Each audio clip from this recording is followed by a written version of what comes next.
Núcleo Comunicación del Sureste presenta Monitoreo. Seriedad, veracidad, entrevistas, sondeos, un enlace con las autoridades. Monitoreo. Muy buenos días, les saluda Ana Rosa Morales. Gracias por sintonizarnos a través de las estaciones que conforman el Núcleo Comunicación del Sureste. Este sábado tenemos aquí en la cabina a Hermelinda Domínguez, ella es dirigente de la Coalición General de Jubilados y Pensionados, Elpidio Domínguez, profesor Elpidio Domínguez, y está aquí porque durante toda la semana vimos estas manifestaciones, no solamente en Campeche, en todo el país, esta lucha. ¿Por qué? Porque no están conformes con esta iniciativa del Ejecutivo sobre la ley del ISSSTE. Y Hermelinda, muy buenos días. Buenos días. Para la gente que nos está escuchando, porque lo vemos en las noticias, pero ¿cuál es la situación que ustedes tienen actualmente con esta ley del ISSSTE? ¿Por qué no les pareció? Cuando tiempo atrás traen una lucha también de que quieren renovar la que ya tienen vigente. Bueno, para empezar, la ley del ISSSTE, la reforma a la ley del ISSSTE, pues no considera en ningún momento a los jubilados y pensionados. Y ese es un gran problema, primero. Segundo, nosotros estuvimos analizando la reforma y sí nos movía la cuestión de la propuesta que había de los incrementos, o sea, de los descuentos que se iban a dar del 2.7 a todos los trabajadores, porque así estaba establecido, a todos los trabajadores que ganaran más de 10 UMAS, que el monto de la UMA actualmente está en 34,364 pesos. O sea, los trabajadores que ganaran más de eso eran los que se les iba a aplicar este descuento para fortalecer a Fobiste. A nosotros los que nos movía era que ya quedara establecido en la ley del ISSSTE la cuestión del término UMA, porque la actual ley, a pesar que no estamos de acuerdo con la de 2007, todavía no establece el término UMA, sino plantea que los incrementos son conforme al Índice Nacional de Precios al Consumidor, y nada más. Obviamente, pues eso significa pesos, pero sí nos parecía grave que estuviera ya el término UMA, que es algo que no queremos que quede en la ley, porque obviamente como jubilados que hemos sido afectados en este sentido, es que no queremos que quede ahí establecido. Y bueno, la parte de Fobiste sí nos parecía importante porque muchos compañeros jubilados tienen su casa por medio de los créditos de Fobiste, pero han sido impagables, sobre todo por los salarios y las pensiones, que conforme la pensión o su salario es el porcentaje que les descuentan cada mes o cada quincena a los activos. Pero los que tienen una pensión más alta, pues obviamente terminan más pronto con el pago de su vivienda, de su crédito de vivienda, pero los que tienen pensiones de 6,000, 7,000 pesos, pues les quitan 500, 600, 700 pesos del crédito y son deudas impagables, y hay compañeros que han llegado a tener hasta 20, 25 años y siguen depositando y siguen pagando. Y luego, como ha habido varias reestructuraciones en la cuestión de Fobiste, les han perdido sus cuentas y luego no hay una costumbre de juntar los talones de pago cuando son ese tipo de descuentos de créditos. Entonces empiezan a tener problemas para justificar que sí ya cubrieron los pagos y son deudas impagables. Hoy hay jubilados que todavía siguen pagando sus viviendas. Sí, todavía. Nos jubilamos en activos, hicimos solicitud de los créditos. Yo fui una de ellas, que yo en 2003 hice mi solicitud de crédito, me lo dieron, y yo vine terminando mi crédito hasta el 2014. Yo me jubilé en 2009. Entonces, y más o menos, o sea, y yo me tardé 8 años en pagarlo, porque sí me quitaban un monto alto, por decirlo así, y por eso es que lo pude terminar antes. Pero hay otros compañeros que no, que es muy poco, y pues bueno, la ventaja es que yo ya tengo, que mis hijos eran grandes, ya no tenía tanta la presión, ¿no? En ese sentido, pero no todos están en mi misma condición. Tenemos que entender también esa parte, ¿no? Que hay compañeros que se jubilan y que a pesar de que se jubilan, pues todavía tienen ahí una situación familiar, ¿no?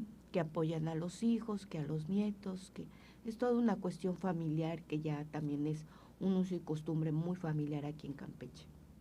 ¿Cuál es la situación que se tiene de los jubilados actualmente en tema económico, en el tema social, como comenta? Híjole, mira, económico, pues bastante malo desde la ley del ISSSTE. Bueno, desde que empezaron los incrementos y que eran conforme, yo te digo, yo soy jubilada desde el 2009. Entonces empecé en esta lucha en el 2014 y eso, porque yo por más que preguntaba en el 2009 cómo estaban organizados y cómo esto, pues sí entendí que ahí en la delegación del ISSSTE había una delegación de jubilados de la FETSE, pero me acercaba con ellos y pues no te daban mucha información, realmente no dan información, no te dicen cuáles son tus derechos, cuáles son tus prestaciones, no te dicen nada, y con todo el respeto de los compañeros.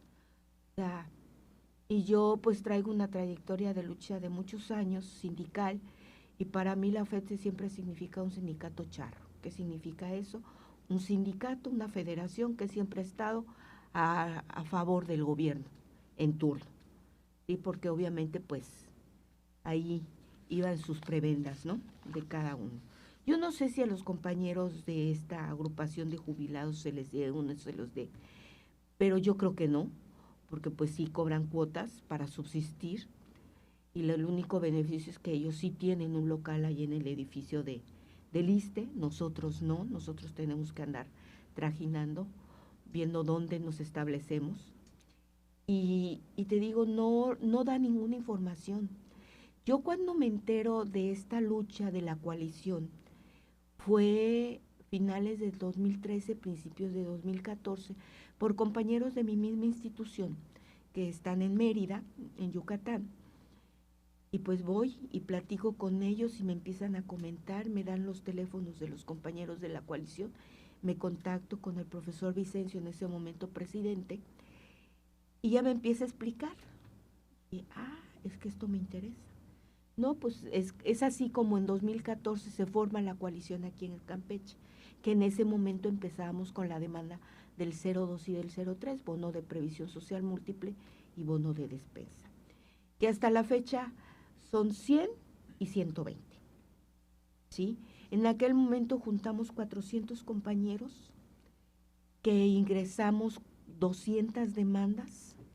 De esas 200 demandas, sabemos cómo están los tribunales, cómo alargan todos los procesos. Y en 2016, la Suprema Corte de Justicia de la Nación emite una contradicción de tesis en donde ya no podemos utilizar los oficios que emite la Secretaría de Hacienda en beneficio de los trabajadores en activo para el pago de su bono de previsión y despensa. Actualmente despensa está en 1,214 y previsión social múltiple en 845. Y nosotros en previsión cobramos 100 pesos y en despensa 120. Y esa ha sido nuestra lucha, que así fue como empezamos. De esas 200 demandas logramos ganar 23, porque quien nos la detuvo fue esta contradicción de tesis que emite el Poder Judicial de la Federación, o sea, la Suprema Corte de Justicia, la segunda sala. Por eso sí estuvimos desde un principio de acuerdo en la cuestión de la votación hacia la Suprema, ¿no? El cambio de los jueces y magistrados. ¿Sí? Y bueno, así hemos seguido y hemos estado insistiendo, y pues en los tribunales de todo el país, pese a que ya empezábamos a hacer jurisprudencia para que se nos fuera regularizando, porque después de 5 sentencias iguales en un mismo juzgado, se empieza a hacer la jurisprudencia. Y eso se empezó a hacer en varios lugares. En una de esas fue Yucatán, con Campeche y con Yucatán, Quintana Roo, que es el tribunal colegiado que marca los 3 estados. Y ahí empezamos a hacer. Nosotros tuvimos 23, muy poquitas, pero la ley establecía que con 5 hacíamos jurisprudencia. Pues no, ya con esa contradicción nos detuvieron, y hasta la fecha muchos seguimos cobrando. En aquel momento los que cobraron la diferencia quedaron congelados, ya no les pagan más de lo que ganaron en su momento esos 23 compañeros, y pues ahí seguimos. En cuanto a los salarios, ha habido un mito muy fuerte en que los jubilados del ISSSTE tenemos buenos supersueldos, muy buenos y todo. Como en todas las dependencias, hay un tabulador, y lo establece la misma ley, que la pensión se va a calcular conforme el salario que tengamos el último año laborado. ¿Sí? Sí tenemos compañeros que rebasan actualmente los 34.364, pero son los menos. Sobre todo son maestros que tuvieron o doble plaza, o supervisión, o por carrera magisterial, y que les ha costado llegar a a una categoría superior. ¿Sí? Tenemos casos de investigadores de instituciones de educación superior que por una o por otra, por enfermedad, es que se jubilan porque ya cuentan con el tiempo. Pero si se da cuenta, la mayoría de los investigadores de las instituciones de educación superior nunca buscan la jubilación. Se pueden morir viejitos porque obviamente rebasan, y pues les conviene más seguir trabajando, aunque trabajen en casa con sus investigaciones, que jubilarse, porque además también, dependiendo de la institución en donde trabajan, tienen prestaciones por defunción, los familiares. Entonces, pues es muy precaria. La mayoría estamos, y ahí viene la tablita bajando, de 9 hacia hasta de 3 a 4. Tenemos compañeros de la Secretaría de Salud que tienen una jubilación de 6,000, 7,000 pesos. Es el mínimo. Entonces, ¿dónde está la justicia social? Que es ahí decimos, ¿no? Que bueno, ahorita se están ayudando con la pensión de adultos mayores, pero de ahí en fuera, pues es imposible. Y sobre todo son los compañeros de los municipios que trabajaban en campo para hacer que fumigaciones, o compañeros de X dependencias. No hablo del INAH porque en el INAH sí están los custodios, pero ganan un poquito más y no cobran eso, sí, pero tendrán pensiones de 12, 13,000 pesos al mes. Con eso no se hace nada. Y bueno, así vienen subiendo. Entonces, yo sí quisiera que se acabara este mito de que los del ISSSTE cobramos mucho, y que los maestros también cobran mucho. No es cierto, no es cierto. Por eso es que siempre está la lucha por los incrementos salariales magisteriales, porque los jubilados y pensionados siempre también busquemos tener un mejor salario, ¿sí? Entonces, eso es lo que nos aplica. Luego, los incrementos nos los dan conforme el Índice Nacional de Precios al Consumidor. Cada año. Ahorita fue de 4.21%. ¿Sí? ¿Y qué significa 4.57 pesos diarios para nuestra pensión? Entonces, pues, es una burla cuando el salario mínimo tuvo un incremento más alto, por aquí lo tenía establecido, que fue del 12%. Que es nada. Que es nada, pero aún así, para ellos, pues es más que para nosotros los que dimos el tiempo. Hay maestros, habemos investigadores, habemos administrativos, habemos personal de limpieza, de intendencia, de todos, y son diferentes tabuladores. Y el 4.21, que son 4 pesos de incremento, para nosotros es una ofensa. Totalmente esos incrementos. Y normalmente, desde que yo me jubilé, esos han sido nuestros incrementos. Y luego nos detienen con la cuestión de que ya no podemos pelear por el 0.2 y 0.3 que nos los incrementen. Y seguimos cobrando 100 y 120. ¿Qué se puede hacer con 120 pesos para una despensa? Una rejita de huevos y un kilo de arroz. Y no más. ¿Y cuánto alcanza la reja de huevos? Pero si ya tenemos problemas de colesterol, triglicéridos y demás, pues obviamente que el huevo está prohibido, ¿no? Vamos a hacer una pausa, Sí, claro, porque también sí. otro tema importante es los servicios de salud, que ese es un gasto adicional. Sí. Vamos a una pausa y regresamos. En un momento regresamos a Monitoreo, en Núcleo Comunicación del Sureste.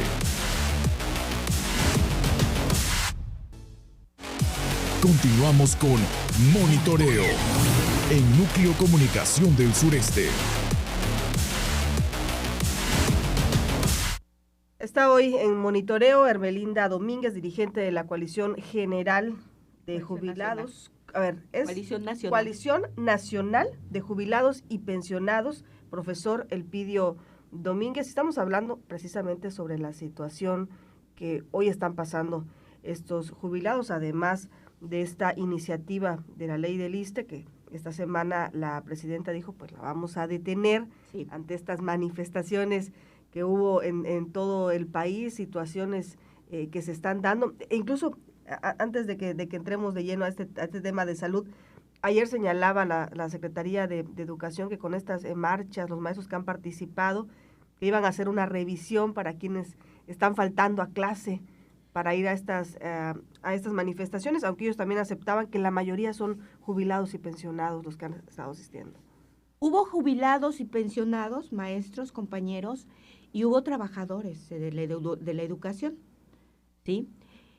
Pero que no se le olvide al secretario de Educación Estatal que la compañera presidenta dijo claramente que no habrá represión en ningún sentido. Por lo tanto, si él empieza a aplicar descuentos, eso es represión. Y por lo tanto, también se puede destituir, se puede buscar la destitución del secretario por violentar un mandato presidencial. Lo dijo claramente, no se les va a reprimir. Obviamente, Claudia no va a reprimir a nadie porque ella vivió la represión, vivió los descuentos, vivió todo. Entonces, por eso lo dijo claramente. Y sí que lo piense el secretario de Educación estatal, en que no es correcto aplicar eso, porque estamos en nuestro derecho. Y también los compañeros maestros están en su derecho, porque sí hay afectaciones en todo el sistema educativo. La SUSICAM también, la cuestión de la evaluación y la promoción, con esa reforma educativa que fue totalmente lesiva para el magisterio, les limitaron las promociones. Entonces, por eso siguen marchando los compañeros. Incluso el SUSICAM fue un tema que sí, señaló la presidenta, lo mencionó. Está totalmente enterada porque obviamente el movimiento de la CENTE inicia finales de los 70, 78, 79, y su auge fue en los 80. En ese momento la presidenta Claudia Sheinbaum, era estudiante ella estaba en la prepa, después pasó a la licenciatura, es que tenemos la misma edad, y andábamos en eso mismo, ¿no? Estaba yo también en la universidad en los 80, entonces, obviamente, pues conoce todo el proceso y muchos nos integramos a esos procesos de lucha y a esos procesos de represión, que eran terribles por parte de los charros, por parte del gobierno federal. Te golpeaban y les valía si eras hombre, mujer y llevabas a tus hijos, ¿no? Entonces, por eso lo dijo claramente la presidenta. Entonces, sí es una observación al secretario de Educación. En el tema de salud, que es un tema, la verdad, muy interesante, porque al final de la vida laboral de cualquiera, ustedes lo están viviendo en estos momentos, pero al final va a ser así, el ingreso que tienes ya al final de tu carrera, pues vienen temas de salud fuertes, incluso lo vemos ya en el tema hasta ya siendo activos, ¿no? Laboralmente, es un recurso fuerte el que se gasta. Sí. Y la queja principal siempre ha sido en el tema del IMSS y del ISSSTE, la falta de medicamentos, la falta de atención, que dejan a los pacientes pues afuera con listas interminables que no hay, ¿no? Que no nos pueden operar, que no nos pueden atender. ¿Cuál es la situación que viven ustedes también como jubilados? Mira, nuestra situación sigue siendo muy precaria porque hay compañeros, obviamente con la tercera edad se van generando otra serie de enfermedades, fundamentalmente las que prevalecen en México, de las crónico-degenerativas, que es la hipertensión y la diabetes. Sabemos muchos que estamos en este proceso y obviamente pues se tiene que tener un cuidado, un seguimiento a este proceso. Pero también esas enfermedades te van generando otras. Problema de riñón, problema de hígado, problemas pues de diferentes circunstancias. Si no te controlas bien la hipertensión, te puede dar un infarto cerebral, te puede dar un derrame, porque también pues con el precario salario no puede tener uno la dieta adecuada. Y ahí se juntan todo esto. Y luego llegar al ISSSTE, al área de urgencias donde te estás muriendo, ya sea del dolor, te estás muriendo de lo que realmente traes. Y sí, siéntese, ahorita le atendemos. Entendemos la situación, que son muchos los pacientes y tener que atender a todos y que todos quisiéramos que nos atendieran de manera inmediata, porque para nosotros nuestro dolor es difícil sostenerlo, pero hay una falta de sensibilidad por muchos servidores del ISSSTE. Te atienden, te meten, te revisan, para empezar, pues adentro ya te dices, bueno, ya entré, ya me van a atender, por urgencias, ¿no? Si es consulta, pues te tienes que esperar 2 o 3 horas para que pases con el médico de urgencias y te dé la consulta, si no son complicadas. Pero si es cuestión ya de dolores y que implica una cirugía de emergencia, pues te meten, pero te esperas ya sea de media hora hasta 1 hora adentro para ver si te pueden atender y que el médico se desocupe para poder atenderte. Y a veces, tú sabes que en ese momento todos estamos sensibles y que te traten, ay, sí, ya sé que le duele, pero aguántese, ahorita la atendemos, ahorita vemos. Me parece una falta de respeto, y más a los adultos mayores. O sea, yo sí soy adulto mayor, tengo 62 años, pero bueno, digo, yo todavía me puedo aguantar.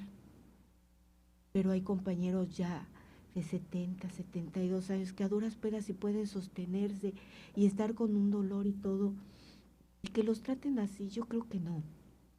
Primero, al trato que no es humanitario, por muchos, no quiero desgeneralizarlo, porque hay muy buenas enfermeras que te atienden de maravilla y doctores igual, ¿sí?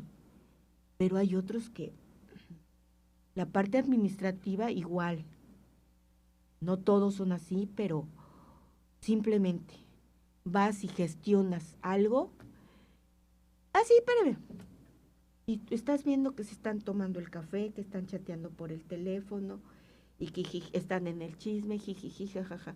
Señorita, ¿me podrá atender? Sí, ahorita, espéreme.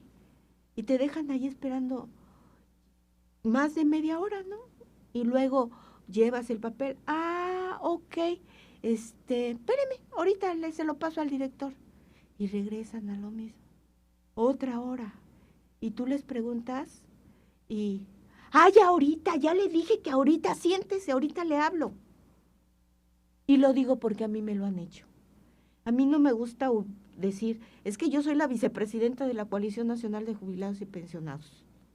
No me gusta, porque debo de tener el mismo trato que a los demás. ¿Sí? Pero hasta que me lo hicieron el año pasado, hasta que, ¿sabe qué? Traía yo un dolor terrible, tengo una lesión en la columna, tenía un dolor muy fuerte, me iban a hacer una tomografía, no me la hicieron el día que me la tenían que hacer y no me daban fecha. Yo tuve que regresar a mi bastón porque no podía ni caminar. Le tuve que decir, señorita, ¿me pueden atender? ¿Me pueden dar respuesta a esto? Ahorita, espérese. Fueron 3 veces. Y simplemente agarré, le dije, a la tercera, sí, perfecto. Agarré mi teléfono, le hablé a mis compañeros de la Ciudad de México para que contactaran a las autoridades centrales y me pudieran atender. Solamente así fue como me atendieron. Porque aunque fui a la delegación, el subdirector médico me mandó, habló y les dijo. Ahora sí que les valió. Pero no todos tienen esa opción. No de todos, de poder de poder hacerlo. moverse. Luego, si no tienen vehículo, no tienen nadie que les eche la mano ahí. Y si vienen de los pueblos, les cuesta más trabajo. Entonces, hay una falta de sensibilidad muy fuerte. ¿Sí? Esto lo voy a platicar el lunes, porque fue que el resultado de una entrevista que me hicieron igual y que comenté esto, y lo voy a explicar el lunes con los del ISSSTE. Que por favor capaciten a su gente en relaciones y que les den pasiflorina a los compañeros para que no sean así. Si quieres que te atiendan bien en algún lugar, tú da un buen servicio. Hermelinda, se nos está acabando el tiempo, Sí. pero sí me gustaría que rápidamente comentaras, porque se va a llevar a cabo un segundo foro sur-sureste sobre política educativa y seguridad social, que va a ser el día viernes 28 de marzo. Vienen aquí a reunirse a Campeche sobre estos temas. Sí, mira, es el segundo foro regional de la región sur-sureste. Vienen compañeros de Oaxaca, Chiapas, Guerrero, Tabasco, Veracruz, Campeche, obviamente, Yucatán y Quintana Roo. El primero fue en el mes de enero y obviamente no se terminaron de discutir y llevar propuestas, sino se viene aquí y va a ser muy importante. Va a ser en el local sindical de los trabajadores telefonistas que solidariamente nos facilitaron su espacio. Vienen todos estos compañeros, se va a hacer ahí el viernes 28 de marzo, los empezamos a recibir desde las 8:30 para su registro y vamos a empezar nuestra plenaria, después mesas de trabajo para seguir discutiendo. Obviamente vamos a discutir toda esta parte en la mesa de seguridad social, la propuesta de reforma y qué propuestas vamos a estar presentando a la presidenta en este sentido. Y pues se les hace la cordial invitación a los compañeros que asistan. Si no llevan ponencia, no se preocupen, pero lo importante es que escuchen cómo discutimos en diferentes estados y lo mismo que padecemos a nivel nacional. Todo el magisterio, pero no solamente el magisterio, sino la cuestión de seguridad social, no solamente son los maestros, sino son todos los trabajadores al servicio del Estado, ¿sí? Porque son gobernación, relaciones exteriores, agricultura, y es algo que yo les he dicho mucho a los trabajadores. Cada que hago una entrevista les comento, compañeros activos de las diferentes dependencias federales, intégrense a la lucha sobre esto, sobre las jubilaciones, sobre las pensiones, sobre el servicio médico. Porque ustedes, así como nos ven, ustedes se van a ver.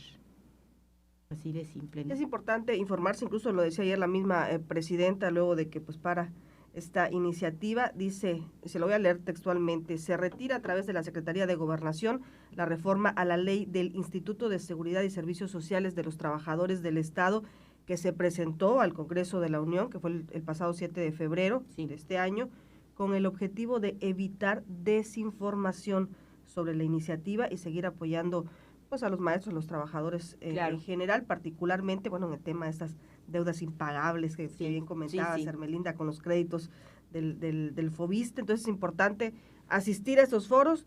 informarse y evitar también la desinformación y saber de qué manera pues van a seguir presentando ustedes propuestas y presentándose al diálogo, ¿no? Sobre todo que asistan y que escuchen y que pregunten en dado caso si tienen dudas, y ahí mismo lo discutimos y se los explicamos. Pero sí es importante que activos y jubilados y pensionados se integren a esto. ¿Van a continuar las marchas? Pues hasta ahorita el plan de acción por parte de la coordinadora era de 72 horas hasta el viernes. Me imagino que van a hacer una sesión para ir evaluando toda esta situación y pues nosotros nos informaremos ya perfectamente de los acuerdos a los que llegue la CENTE el próximo viernes, porque vienen compañeros también de la CENTE de los diferentes estados. Bueno, pues te agradezco que hayas estado con nosotros. No, pues muchísimas gracias por darnos voz a los jubilados y pensionados, porque era muy importante para nosotros dar esta difusión. Y gracias también a usted por escucharnos a través de las estaciones que conforman el Núcleo de Comunicación del Sureste y a través de redes sociales. Buenos días. El sentir ciudadano ahora tiene respuesta. Monitoreo. Escúchanos el próximo sábado a través de Núcleo Comunicación del Sureste.